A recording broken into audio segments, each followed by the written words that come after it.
record. I'm delighted. I'll leave now, shall I? Oh yeah, you leave. Sorry, there's no podcast today. Yeah, The person left. Yeah, the person's decided they're not. I'm not polished enough. So right, marvelous way to start by laughing. I mean that's such good good vibes you get from laughing. You know, the feel good happy vibe. So Carolyn Hobbs, welcome. You're known as the Queen of Cards. Why is that? Because well, it sort of brings life to people. It brings something for people. It's a feel good factor. So I think the Queen of Cards was it was a joint decision by myself and Sean, who is the director of the TVBCA, and we had a discussion. We threw all sorts of names in the air, and we came out that, well, I was a Queen of Cards because I do so much for people in the card world. So that's what we decided on. Marvelous. And you very briefly went TTBCA. So behind you, you've got various different accolades and awards and all kinds of things. So tell us a little bit about TTBCA. Right. So the Trusted Business Community Association.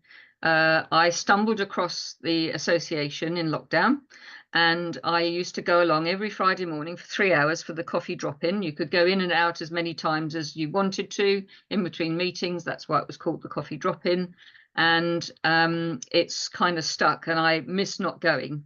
It was my introduction to the association. And so everybody that is vetted in a not a rigorous way, but in a way that is a relaxed but assertive way, and you earn the badge of trust. So I'm an accredited member of the association. There are other levels as well, and every January there are awards ceremony, and the awards. So the 3 awards that you see to my right, other side, there, down the side.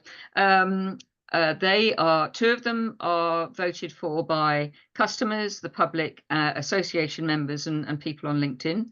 And the bronze, the customer service bronze level, I can't see which order I've got them in, but the customer service bronze level is the 3rd to the top award of the whole of the award ceremony. So I'm pretty chuffed and humbled to have received those. The other 2 are for I wrote it down.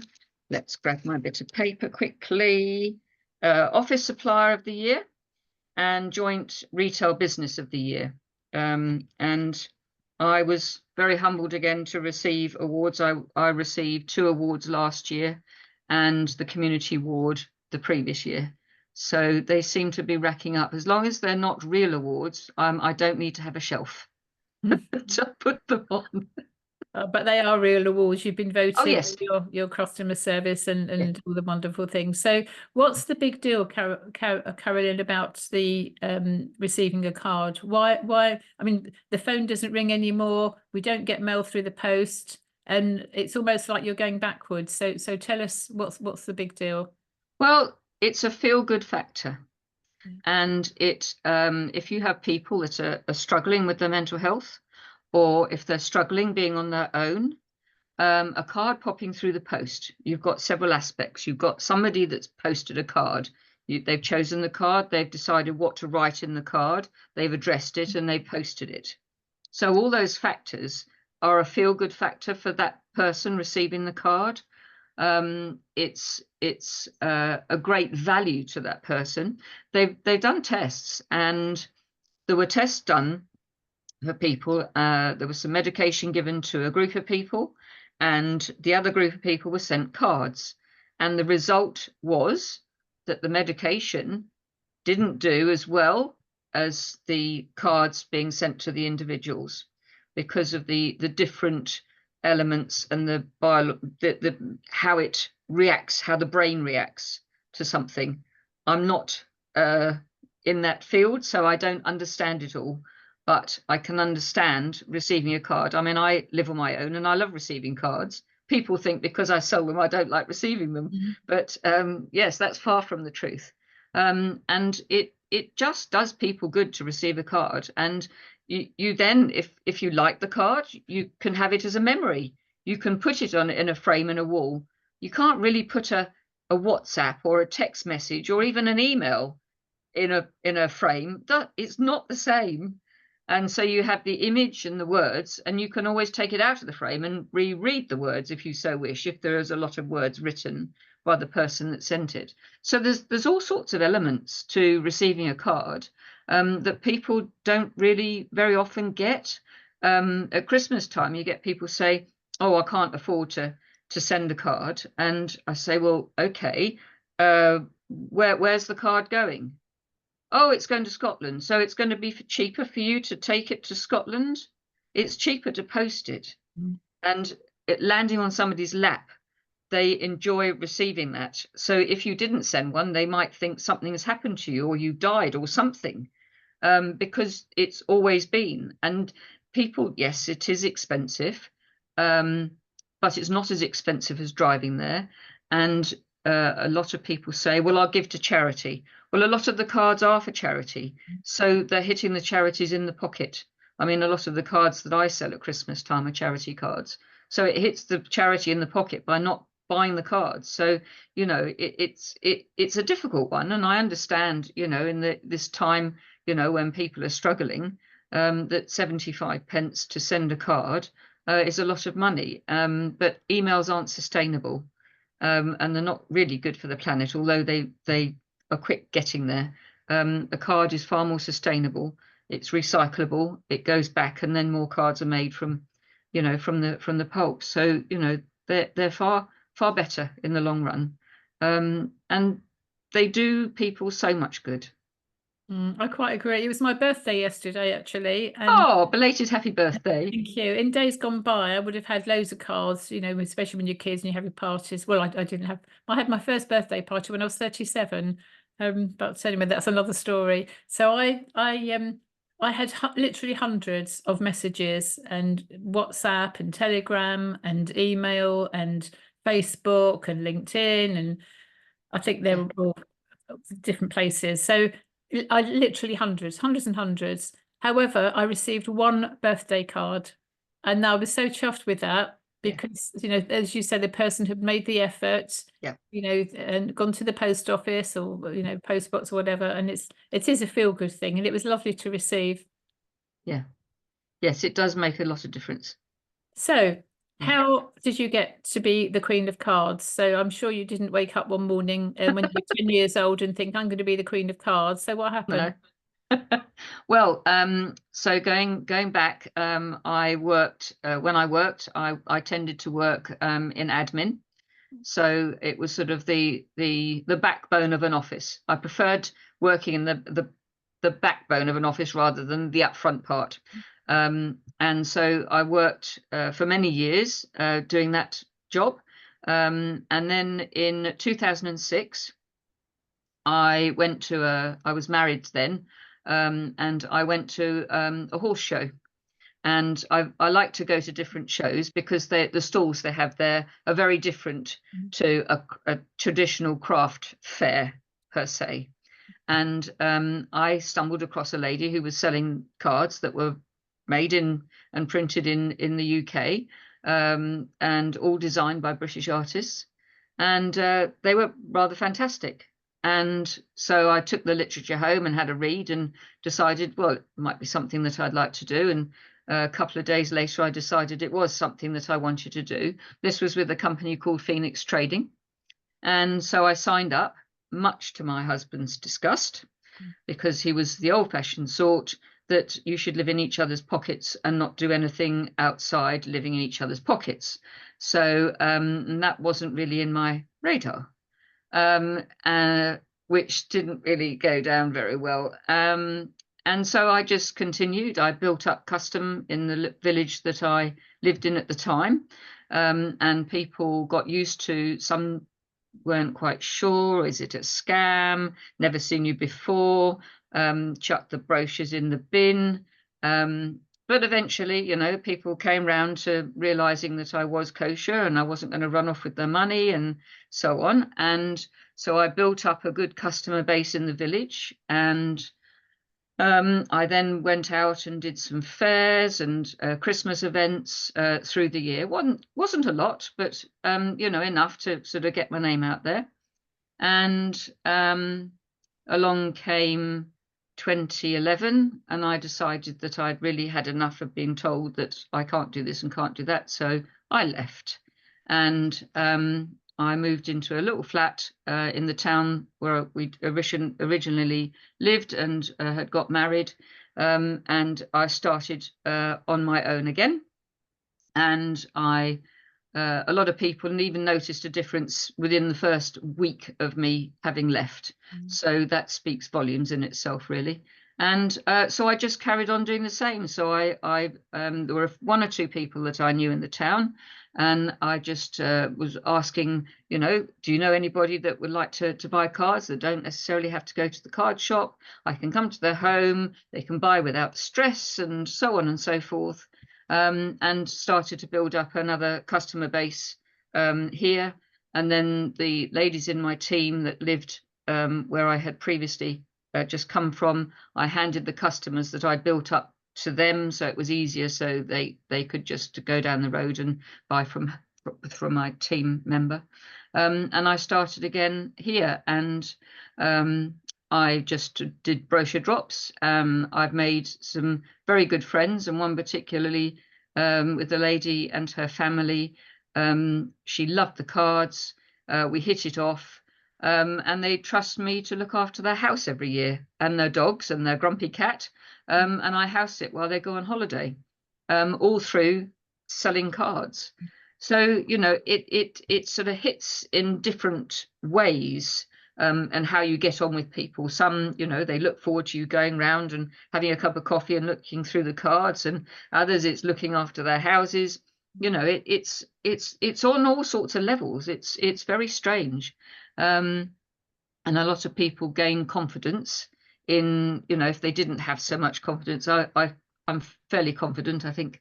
And I was able to have had that strength in character to be able to start again and to build up. So I think that how you go through life, you learn and you gain a skill within yourself, that sort of strength, and that sort of comes out in different ways. And we then get to lockdown, and the sale of cards went through the roof. Prior to that, in 2017, a long while prior to that, so 2017, Phoenix Trading ceased trading. Things didn't go quite right. 3 of the directors, including the founder of Phoenix, started up Flamingo Papery.